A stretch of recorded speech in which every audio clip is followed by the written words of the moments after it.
Isang pagpalang araw sa ating lahat. Ako po ang Darines. Salamat ngayon dahil lahat ko ang tunay para sa daily devotion na pinamagatang humility makes us wiser every day.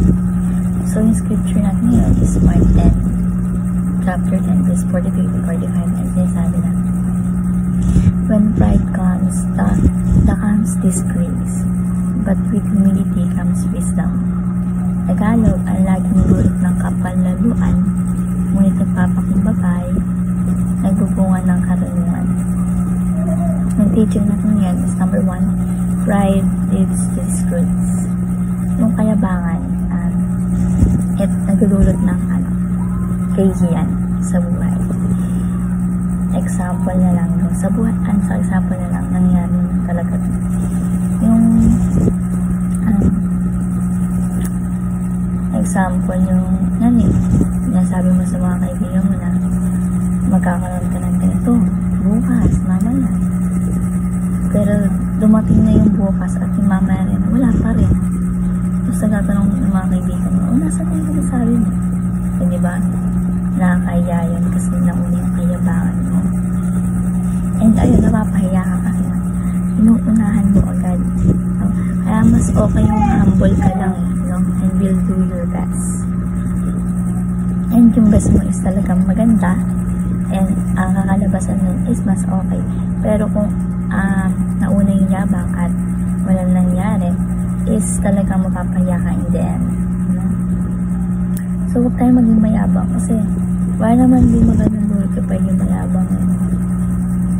Kapag nagyabang ka, mapapahiya ka lang kasi nga inuunahan mo. Pero kung ikaw yung humble lang, tahimik lang, tapos nagkakaroon ka, di maganda yung resulta. So, pride leads to disgrace.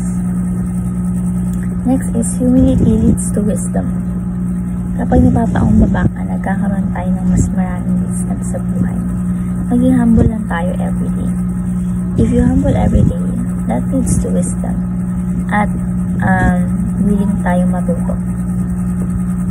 So, humility leads to wisdom. Maging humble lang tayo everyday, huwag tayo maging mayabang. Hayaan natin mga taong mayabang, sila yan, hayaan mo sila mapahiya. Pero ikaw, sarili mo, maging humble lang tayo. So, next is pride fails and humility succeeds. Yung kahambugan at kayabangan, laging nauuwian sa kabiguan. Diba? Pero nagpapakumbaba, ito ay tungo sa tagumpay. Kung tayo ay nagpapakumbaba at nagpapasakop sa ating Panginoon Diyos, ang tendency nun is tagumpay.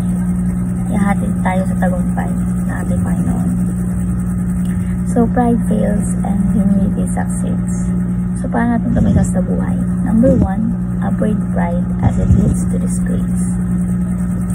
So, iwasan natin yung kayabangan, no? Dahil yung mga taong mayabang, galit din si Jesus Christ.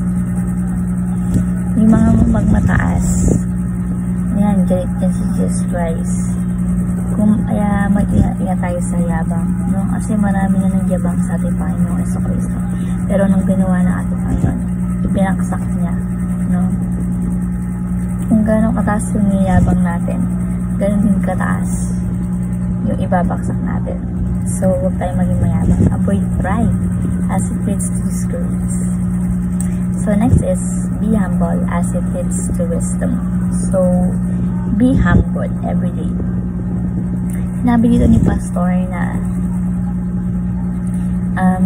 parang bata, no? Na yung karakteristik ng bata na huwag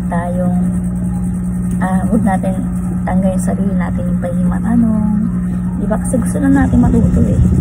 Yung mga taong tarong ng tanong, ayun yung mga gusto matuto. No? So, yung mga taong mayabang na yan, alam mo, yung taong mayabang is laging, ganyan, meron akong ganito, gusto mo, bibili akong ganyan. Pero yung mga taong humble lang, sila yung yung talagang nagkakaroon talaga sila ng gusto nila sa buhay, diba? Hindi sila yung taong sa una lang talaga nasasalita na dapat may patunayan. So, be humble as it leads to wisdom.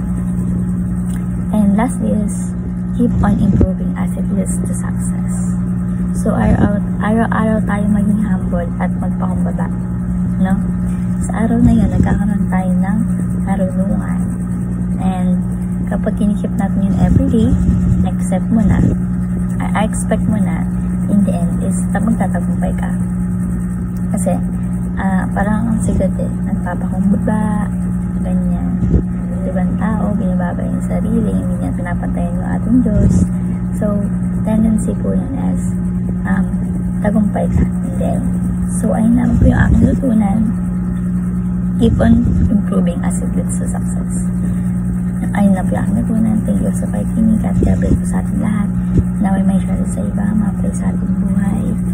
Ang scripture na to, o ang katuruan na to at application. So, thank you po sa pakikinig at God bless po sa ating lahat.